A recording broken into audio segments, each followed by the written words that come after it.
All right, thank you for staying with Daybreak. This is the State of the Nation. We talk about matters, politics, and everything in between. We were talking earlier on about the vetting and several issues that's going on, the withdrawal of the cases. Honorable Danson Mugatana is still here with us. Senator Tana River, Honorable Edwin Sifuna, Nairobi Senator, is here with us still, and Honorable John Kagusha, Member of Parliament from Kurueni. Let's see what you're saying online. Let's bring that up on the screen and see. At Trevor Mbija at Citizen TV Kenya, use the hashtag Daybreak. Before we start having a conversation on the Chief Administrative Secretary positions there having been advertised despite a court order, Godi Baraza says freedom seems to appropriately come to those people who bore the brunt of associating with William Ruto towards the past general elections. It's time the weaponization of criminal justice system to settle political scores ended. Okay?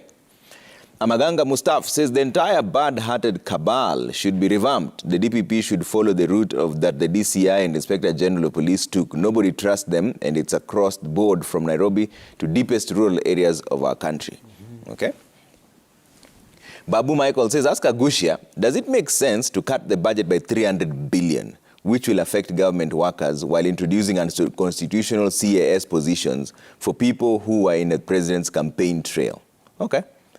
That's where we'll start with in just a bit. Sir Rawling says, thank you, Honorable Kagusha, for speaking for the many who know and understand that charges and accusations against a majority of politicians was a result of weaponization of the state apparatus. Unfortunate. However, it should not be an avenue to let free criminals.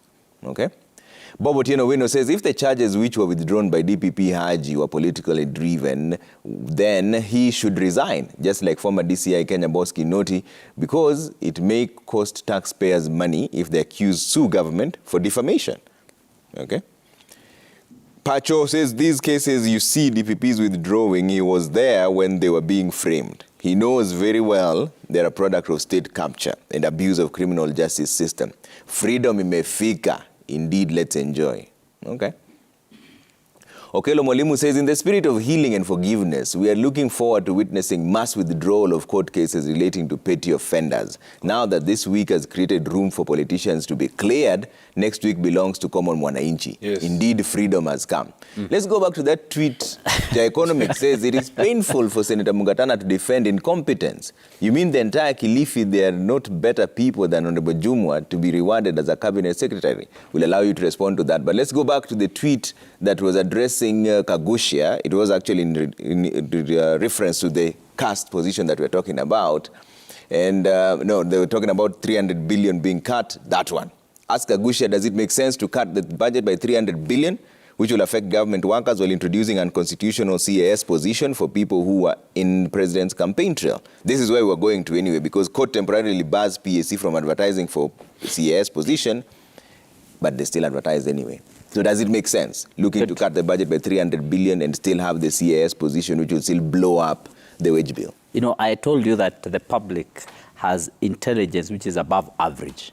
If you look at the responses that we are having here, you will clearly read and see that the public understands what has been happening. However much you may want to paint it, you know, in whichever way, the public understands. They have been here and they have been following what has been happening. And so they know.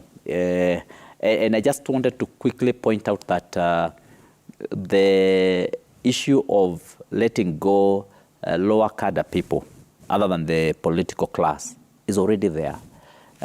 In the same report, if you go to page 7 of Daily Nation, for example, in the same report, Haji has asked all the activists who are charged falsely by police officers to apply for review of those charges. And so it means that any person who may have been accused of trumped-up charges, whatever level, is now free to apply for a review of those trumped-up charges. Did Linturi apply? I mean, why do hustlers have to apply and Linturi was just... I mean, how do you know he did not apply? No, how do you know if he applied? I don't know, and you don't know either. Because you have seen it in the paper. I didn't see it that... No, I have now. You know, have just put your attention to what is already written here, and you have that newspaper there. So the Haji has actually asked them to apply for review. Yeah. And so what does that mean? just as my friend Sifuna here has asked that next it should be the common mwananchi. So that is already there. The leeway is there. And I even put across the issue of review of transfers for teachers. Because again, that was also seen to be an extremely unfair and unjust process. So it's something that is cutting across. It's not just for politicians or political class. Does it make sense to call for austerity measures while still advocating for positions that will then blow up the wage bill more?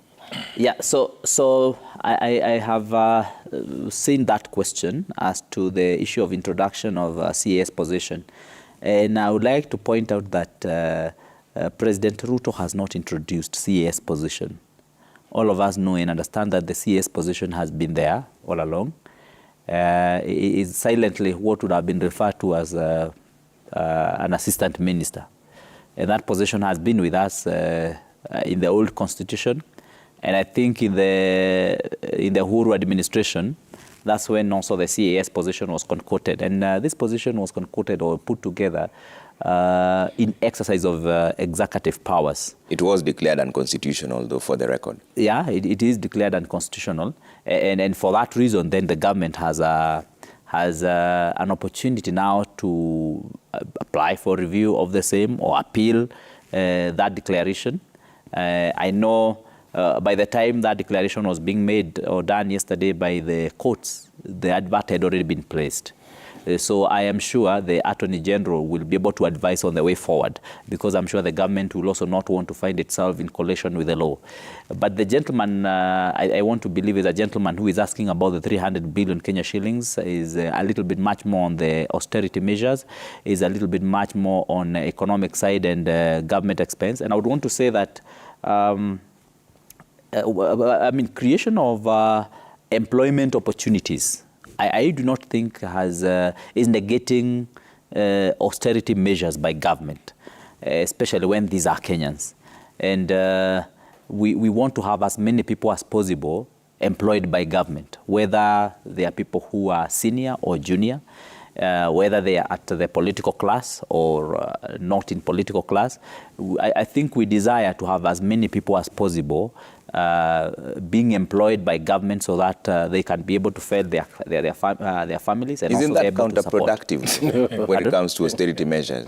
If you want as many people as possible to be applied by the government and still call for austerity measures, isn't that counterproductive? You see, the issue of, if you look at the 300 billion, the problem has mainly been that this money, instead of, for example, employing people to generate economic growth in the country, this money, for example, what you have said must be removed from the budget, the 300 billion, was targeted to boosting certain business ventures by certain individuals in government.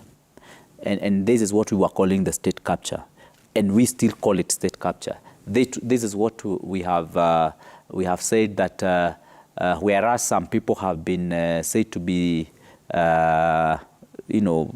getting money off the budget through procurement, others have literally ran away with the goose that lays the golden egg at the level of policy.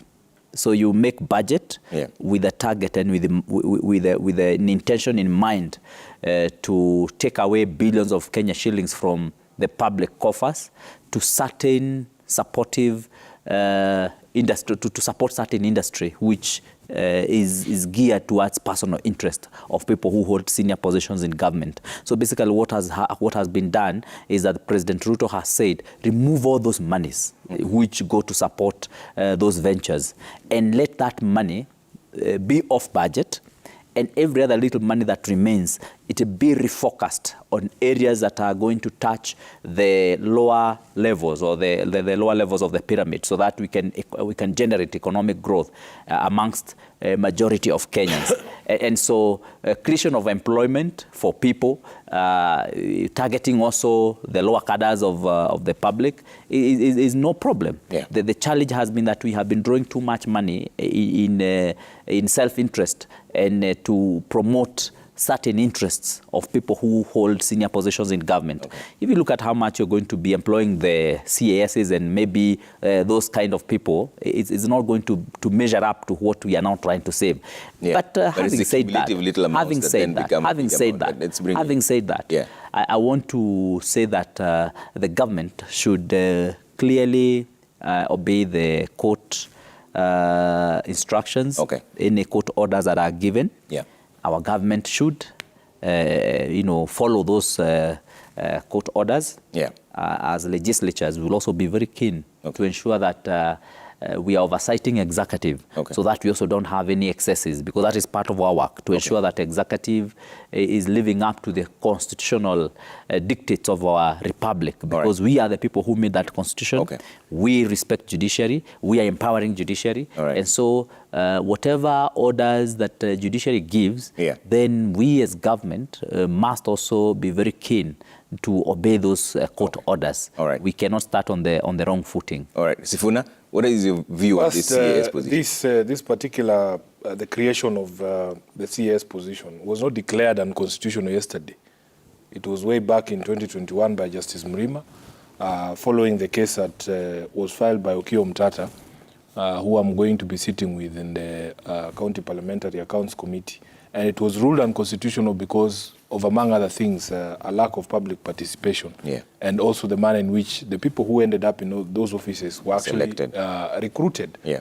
So this is not something that you can say the government should appeal now. I mean, it has already been set by the High Court that this particular position was unconstitutionally created, and that therefore you cannot recruit people into this particular position.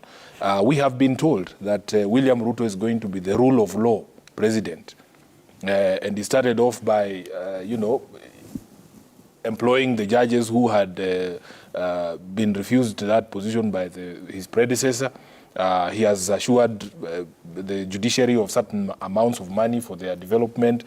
In his speech, he said it is supposed to accelerate, the delivery of justice. Let him start by demonstrating that he's going to be a president who respects court orders. So on this particular one, the government is already at fault by purporting to advertise for a position that has already been declared unconstitutional. Number two, this is a public charade.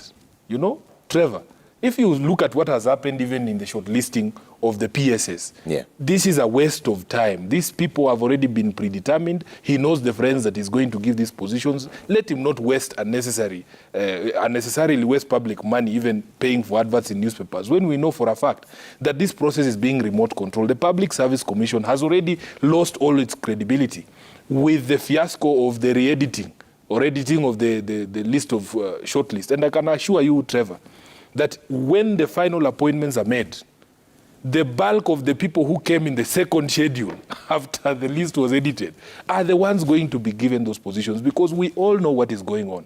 So even in this particular case, the president knows the people he wants to appoint as CS. He's doing it despite the court declaring the positions as unconstitutional.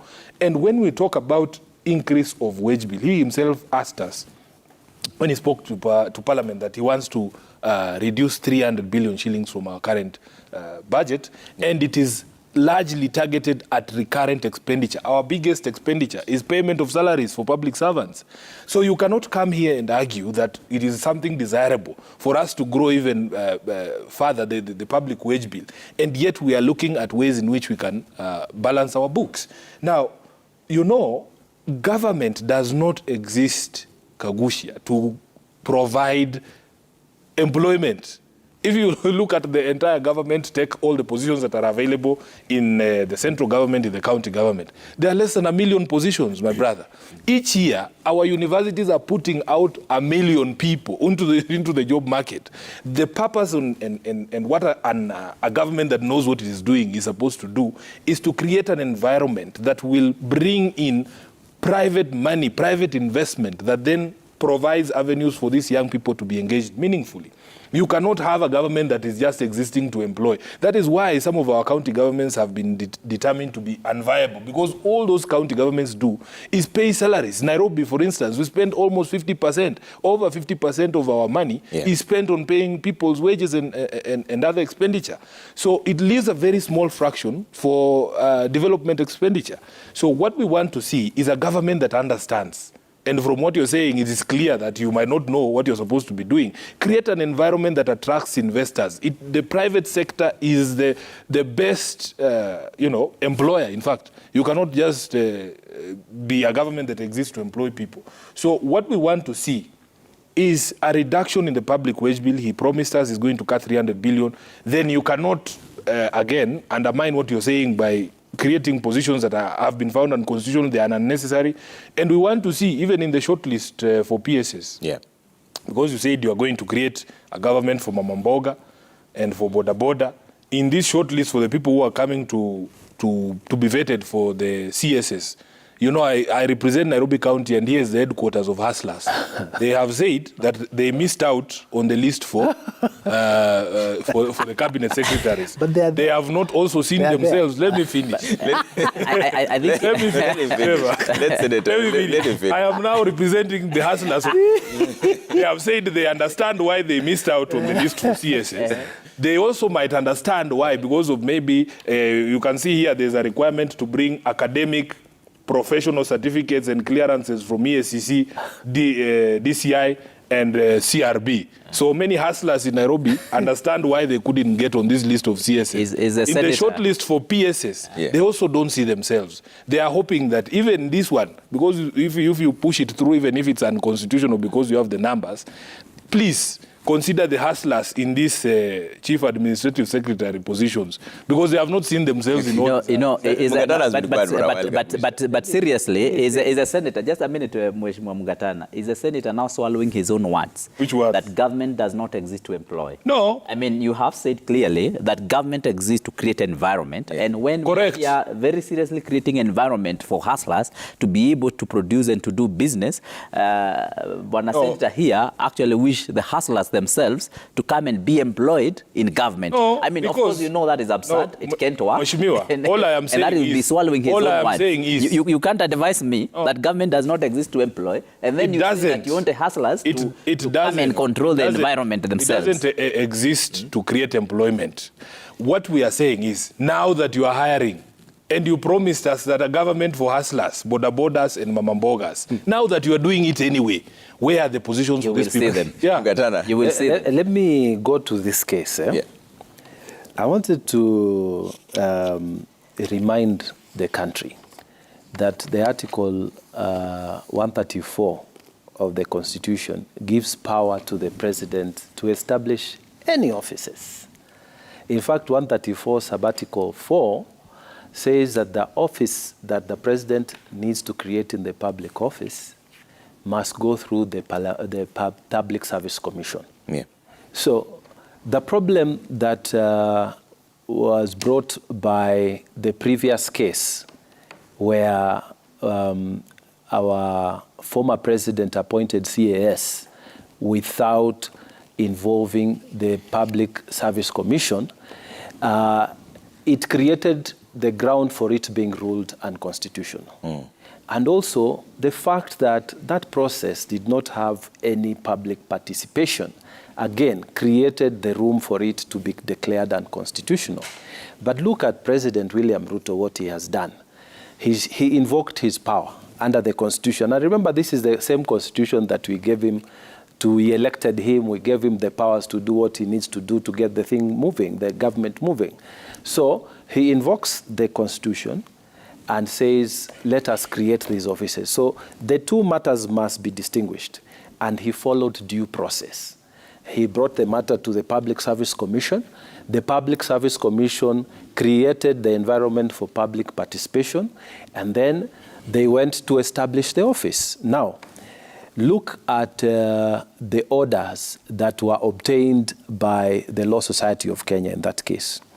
They said, before Justice Monica Mbaru, the registrar signed an order saying They are certifying the application as urgent, number one. Number two, that the process of establishment of the CAS be granted a stay pending hearing of the application inter partes, and that they should serve the application by 14th October. Just, I think today is 14th October. Tomorrow, sorry, is 14th. No, today is 14th, I think. Yesterday was 13th. Today is 13th. Today is 13th. Today is 13th. All right, so they should won serve by 14th. That's how. So if you look at it on a serious note, the process of establishment for which a stay order was granted has already been completed. That office has already been established. Me and my learned friend here know that when we go ex parte to the court, when you go to the court presenting your own facts before inviting the other side to present a rebuttal of the facts, the court will be moved by what is before it and give order according to what is before the court. But when the other material is presented for rebuttal, then the court can vary the orders it had earlier on given. So for me, the establishment has already occurred. Those orders were obtained before the court has been granted the opinion to the opportunity to look at the other material. And I want to say that the best thing with these kind of cases is not to rush and give headlines and what. Let us hear the rebuttal, and then we see whether in fact the court will not agree with the fact that this process was constitutional and the CAS were established constitutionally. Now, let me take it to another level. I have been an assistant minister in the government of President Mwai Kibaki before. And I'll tell you, I served in the foreign affairs docket. In the international, you have ministers level meeting, you have president's level meeting. Below the ministers, you have the ambassadors level meeting, and then below ambassadors, we have ambassadors, we have PSs, we have ministers, you have presidential level. Now, there are many meetings that you cannot send even the permanent secretary. And these are many. Kenya is a very important country. You need, one person just can't run that office, I'll tell you. You need to have somebody who helps you to run that office. So, and I think there are many others, because what does the PS do what does he do in the office? He sits down to manage. He's the manager. So you can't start telling the PS, go and launch that process, go and explain government policy there, go and do. We need somebody else to help the minister. So for practical reasons, I have argued here and many other places before that the CSs are a necessity, aside from the politics. Aside from the politics, I really have that experience in government, and I think it's necessary. Before you take the mic away from me, there is this gentleman who said, and there are other more qualified people than Aisha Jumwa to be nominated by President Ruto from Kilifi. I want to answer him. Yes, there are. Better doctors. Yes, there are better teachers. Yes, there are better lawyers. Yes, there are better architects, better mamambogas, better businessmen. But there is no better public servant than Aisha Jumwa. She started as a councillor in that place. She was elected the first town hall, the first, when Kilifi Town Council was established, she was the first person to chair that council. She went on to become a member of parliament. Remember this, we are talking about a lady, a member of parliament for Malindi town. That had never happened before. And she was elected twice. And then when she was in parliament, we made her our boss because she was serving in a parliamentary service commissioner. She was a commissioner. We entrusted her with that mandate as an entire parliament. Now, she campaigned, and we all saw her doing all that work on behalf of the president in the coast. She even came to our county in Tana River, and we are grateful for the work she did with us in Tana River. Yeah. What I'm asking is, why do you think this person with almost 20 years of public service should be ignored? And you who has been in the office, maybe you are a lawyer going to court, coming back, just suddenly you become our CS and we don't even know your name. Yeah. Why should we ignore someone who has invested her whole life and is a woman who has beaten so many odds? I say congratulations to my sister. And I say, having been elected twice by the people of Malindi, against so many men, those doctors, those better people that this person is referring to, I say congratulations to her. I wish her well. I hope Parliament approves her. If Parliament doesn't approve her, I hope she's renominated again because she is material to serve in cabinet. She is good. And I believe that in Kilifi County, there could be people better in other professions, but in public service, we got a good staff here. We have to get through two more topics really quick on counties, disbursement and resources as senators.